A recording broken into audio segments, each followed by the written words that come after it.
Conservatism is alive and well in Missouri and Minnesota.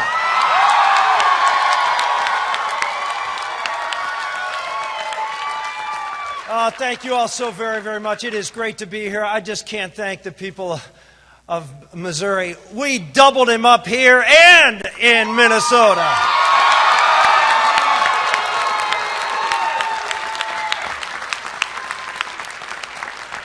I want to also thank, I have to always thank, first off, let me just thank God for giving us the grace to be able to persevere through the dog days and blessing us and blessing our family. My wife, Karen, here, what a rock. I mean, what a rock through these last few weeks. We have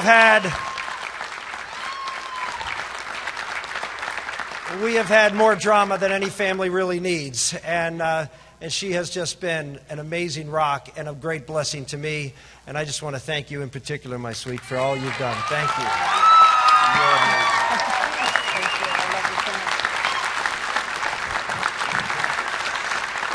I want to thank my kids, the two who are here, Elizabeth and John, and all the kids listening home. I'll be home in a couple of days.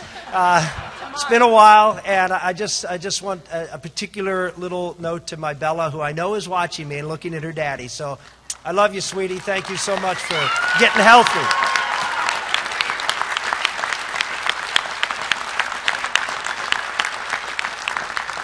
Your votes today were not just heard loud and wide across the state of Missouri and Minnesota, but they were heard loud and louder all across this country. And particularly in a place that I suspect, maybe in Massachusetts, they were heard particularly loud tonight.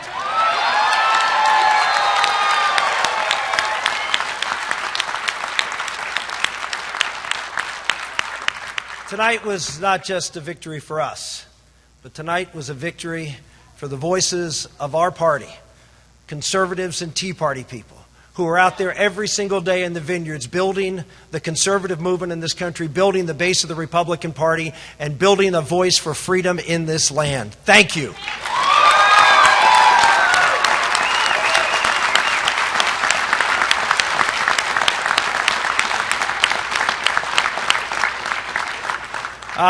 There's probably another person who maybe is listening to your cheers here tonight also. And that might be at 1600 Pennsylvania Avenue. You better start listening to the voice of the people.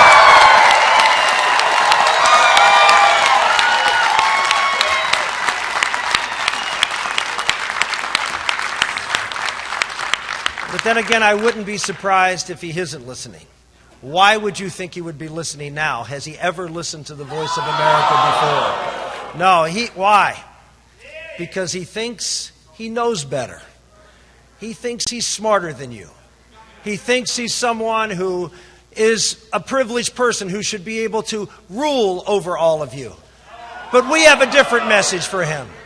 He's someone who, well, let's just go look at the record. If you look at when it came to the Wall Street bailouts, did the President of the United States listen to you when it came to bailing out the big banks? No. Why? Because he thought he just knew better. He and his friends on Wall Street knew better than what was good for this country. When it came to the problems that were being confronted on Obamacare, when the health care system in this country, did President Obama, when he was pushing forward his radical health care ideas, listen to the American people? Why? Because he thinks he knows better how to run your lives and manage your health care. When it comes to the environment, did the President of the United States listen to the American people? Or did he push a radical cap-and-trade agenda that would crush the energy and manufacturing sector of the economy? Did he listen to you? No, because he thinks he knows better. Ladies and gentlemen, we need a president who listens to the American people. When the majority of Americans oppose these radical ideas and they speak loudly against them, we need a president who listens to them. Here's the problem. The problem is, in this Republican field, you have been listening. Tonight, the voters of America, the voters here in Missouri, the voters in Minnesota, and I'm hopeful the voters in Colorado, right?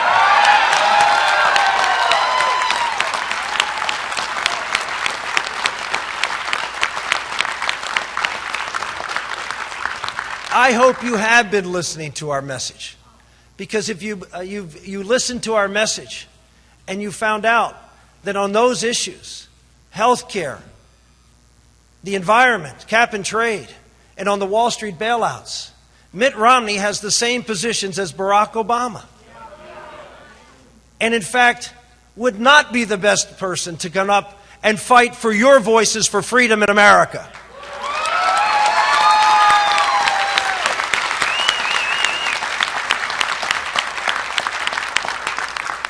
Ladies and gentlemen, I don't stand here to claim to be the conservative alternative to Mitt Romney. I stand here to be the conservative alternative to Barack Obama.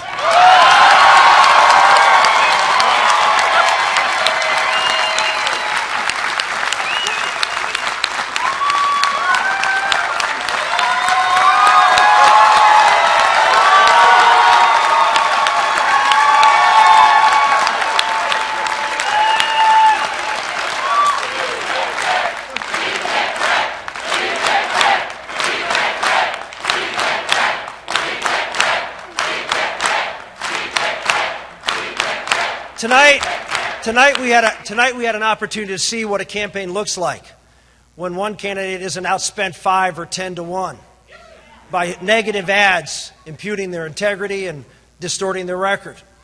This is a more accurate representation, frankly, of what the fall race will look like. Governor Romney's greatest attribute is, well, I've got the most money in the best organization. Well, he is not going to have the most money in the best organization in the fall, is he? No, we're going to have someone who has other attributes to commend himself to the people of America. Someone who can get up and make sharp contrasts with President Obama. Someone who can point to the failed record of this administration and say that Barack Obama needs to be replaced in the Oval Office.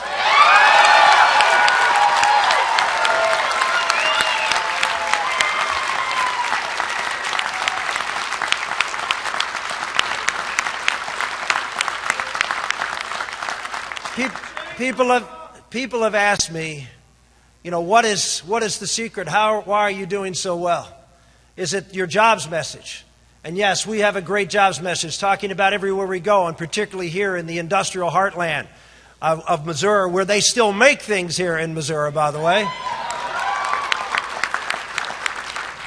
That the message of, as the Wall Street Journal called our economic plan, supply-side economics for the working man, is resonating in Minnesota and here in Missouri and across this country. And you see that when you have a Republican out there talking about growth, but talking about growth for everybody, right?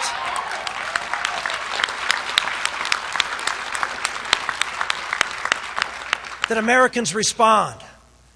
Because I do care about not 99%, or 95%. I care about the very rich and the very poor. I care about 100% of America.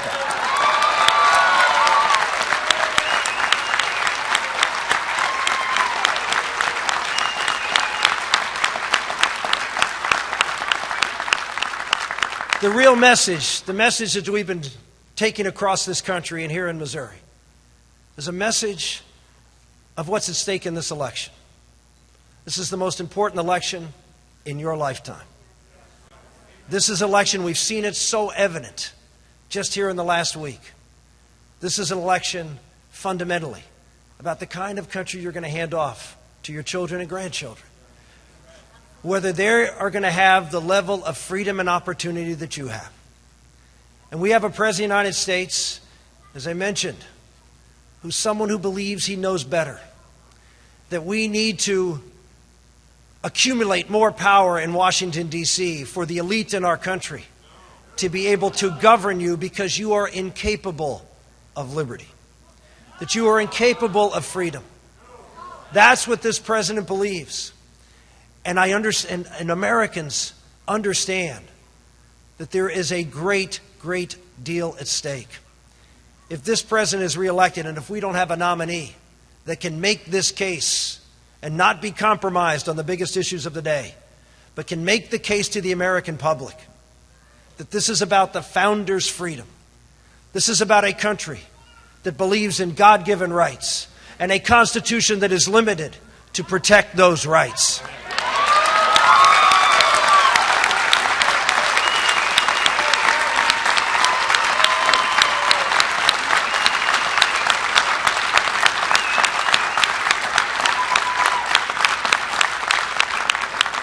The president does not believe that. The president, over the last few years, has tried to tell you that he, in fact, the government, can give you rights. The government can take care of you and provide for you. They can give you the right to health care, like in Obamacare. Well, look what happens when the government gives you rights. When the government gives you rights, unlike when God gives you rights, the government can take them away. When government gives you rights, the government can tell you how to exercise those rights. And we saw that just in the last week with a group of people, a small group of people, just Catholics in the United States of America,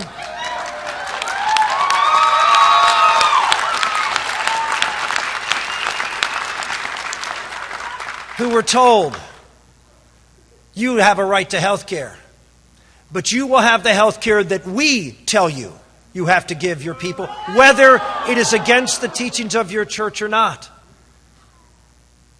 I never thought, as a first-generation American, whose parents and grandparents loved freedom and came here because they didn't want the government telling them what to believe and how to believe it, that we had a First Amendment that actually stood for freedom of conscience, that we'd have a president of the United States who would roll over that and impose his secular values on the people of this country.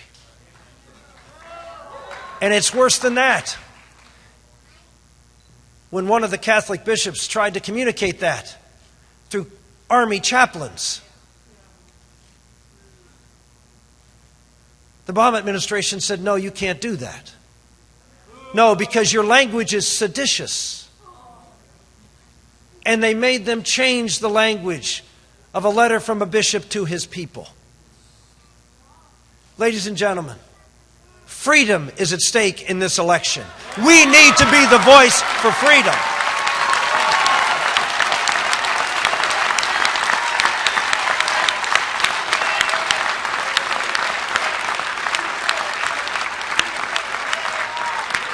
In that founding document, the Declaration of Independence, at the end of that document, those founders signed their names. But the last clause of that document says we pledge our lives, our fortunes, and our sacred honor. Ladies and gentlemen, every generation of Americans doesn't create freedom, but they have, in many respects, a harder job. They have to maintain freedom. You're charged tonight. You're charged tonight here in Missouri, because we're not done yet with you here in Missouri. You got a caucus coming up next month.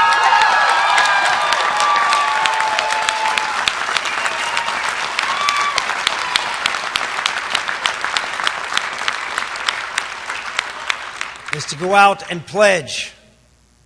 Pledge. No, not your lives. Maybe your fortune. RickSantorum.com is the website. But your honor. The honor that you stand on the backs and the shoulders of your ancestors. The people here in St. Louis, the people here in Missouri, the people across this country who sacrificed for this country, for the freedoms we have.